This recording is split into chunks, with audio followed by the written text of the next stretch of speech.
just to show there's people supporting Jeff Ginsburg. You gotta let a Jew in, you know? Like that. It's just Jewish is just it's not even an ethnicity like we all thought. It's a religion. And so it's like saying, well, when are they gonna let a Lutheran become bigger? You know?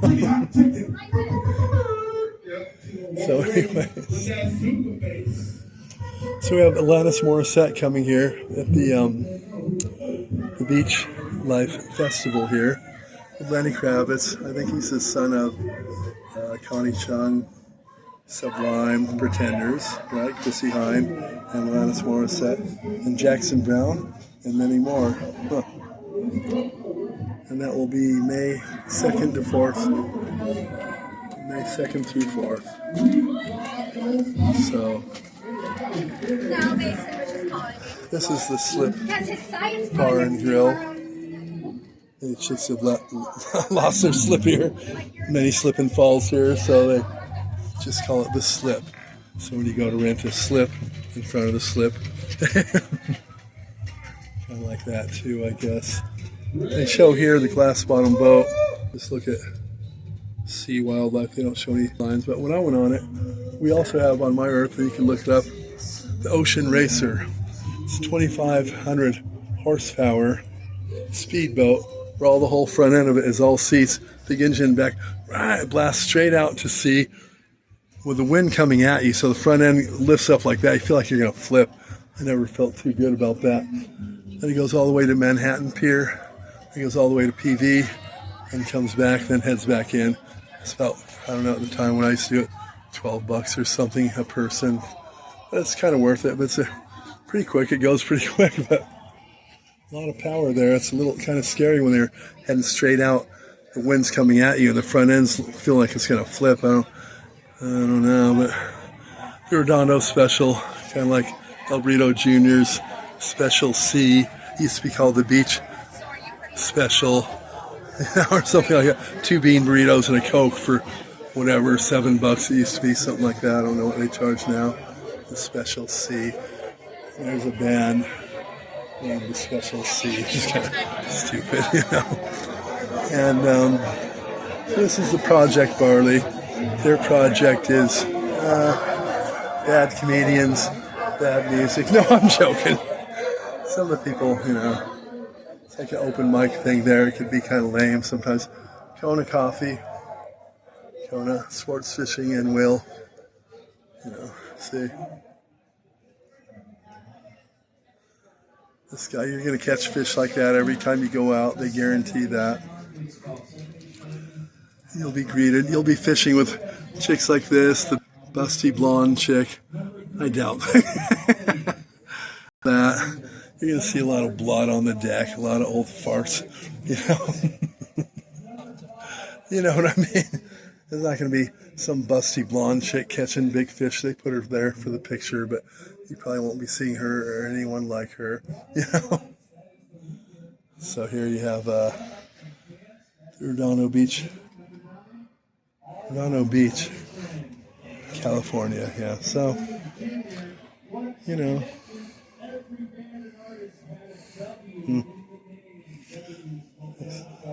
Leave the shells on there and everything. This video camera. See, we can video the video. It's probably anyways, right? Who knows what they got going here? Let's see. Sometimes you can see better like that. Don't point your laser pointer into that. It'll fry it, and this camera will be kaput about as quick as it hits it. It doesn't take more than about 1/100th of a second. It fries the chip in any CCTV camera. Your laser will. Don't tell anyone that. This guy, I went ahead and secured, put them up high. They're like 8 feet high all around the place. Spent $4,000. Go by, put on a Richard Nixon mask and flip off the camera, then point your laser. What was the last thing the camera saw?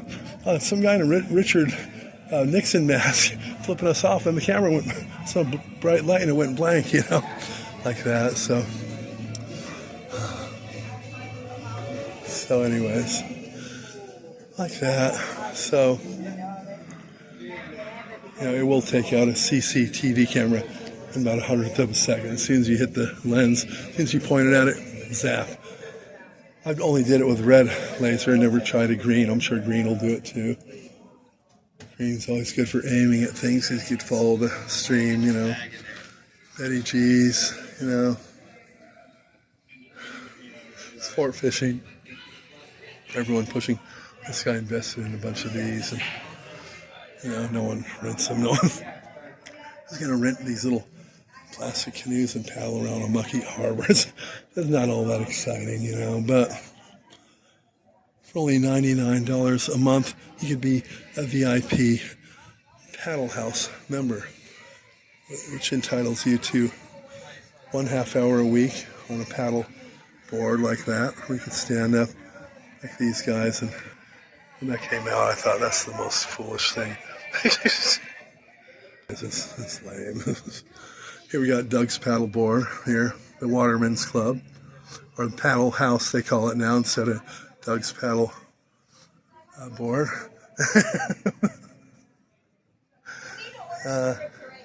Like on Avenue C, I think it was.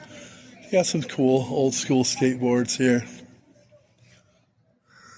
That top one looks the best, really. I mean, you want a good sized deck. This guy's swallowtail and more modern rock wheel type of kick in the front and back boards. Those things are. Often you got these longboards with no tail to them. You know, a longboard with no tail, you're just swerving back and forth. There's no way to lift the front end up if you have to. Anything like that, it's kind of lame, you know.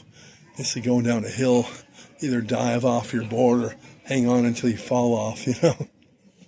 So you rent this gondola here. I'm sure they get there. If someone comes here, a girlfriend, whatever, you pay your $120, he'll take you out for 20 minutes and paddle on the back. He paddles in the back, you sit in the front, and pour you a glass of cheap champagne, you know, $1.50 bottle. Pop it open and pour you each a glass of it, and you can feel like, you know, you're in the Orient, you know. But it's a fun thing, nonetheless. Love's in the air, Valentine's Day, Mother's Day, Christmas lights tours. All there, they cover it all. This is the place. Reserve early. Right? Birthdays, anniversaries, proposals, gifts. He brought me on this cheesy boat in King Harbor and proposed to me. I told him, no way. No, I'm joking. Hey, it may work, you know. You know, all right, and then regret it later. Shit. I've never been married. Not my thing.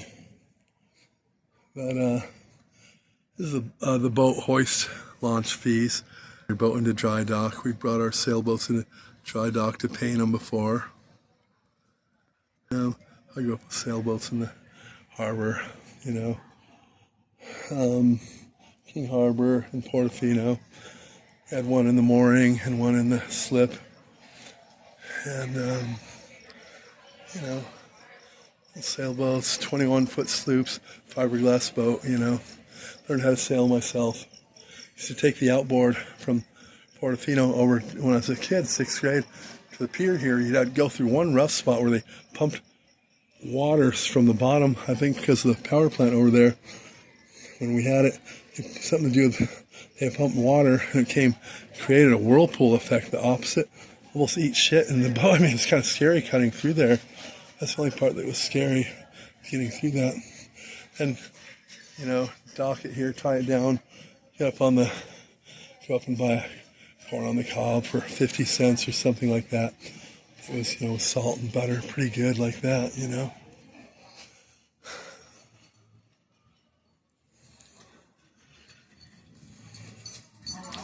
And I decided one time I'm going to strap the outboard straight to the sailboat and go out in the ocean. Why not, right? That's what I did. I forgot that I heard the rumor that if you take a sailboat out without the sails up, it gets tossed about because you need the wind to catch the sails to stable the ride. I'm getting tossed about, so I went straight out towards the current, then you don't get tossed. That's what I did to avoid that. Also, it stalled. I was like, oh shit, I'm pulling the thing in and then it's not starting. Open the thing up, no gas in it. I'm drifting closer to the rocks at this point. I'm thinking, shit, it's going to shatter into the rocks. I'm going to get in a lot of trouble now. 6th grade, you know. So I better learn to sail quick. I knew the jib is always down below. I knew the main's always tied up, so I pulled the main up, caught the wind. Easier than pie, you know. A little tacking on the way back, and got to my lane where our slip was. Before the slip, I dropped the main right in time. If you drop it too late, you come in too fast. That's when you see the sailboats where the front end is all cracked up, like right there, and they got to patch it because it hits the slips. It never looks the same. They got to patch it. They come in too quick, it breaks the whole front end up. They got to get it patched. You come in too slow, you drop it too early, you're stuck halfway out, and we got to get pulled in. It's a big hassle. Did it perfect first time, dropped the main, made the turn without hitting either side, jumped off the side, went around front, caught the bow, eased it in, tied it down. Better than my parents could ever do it. No problem. So, taught myself to sail. Realized how easy it is when you're put on the spot. It's do or die, either get in a lot of trouble by letting the boat crash into the break wall and shatter because it's fiberglass. 21-foot sloop, sleeps 6 people, decent little boat, fun boat, you know. And that wouldn't have been fun shattered against the rocks, so I had to learn quick, and I did, yeah. Stop this.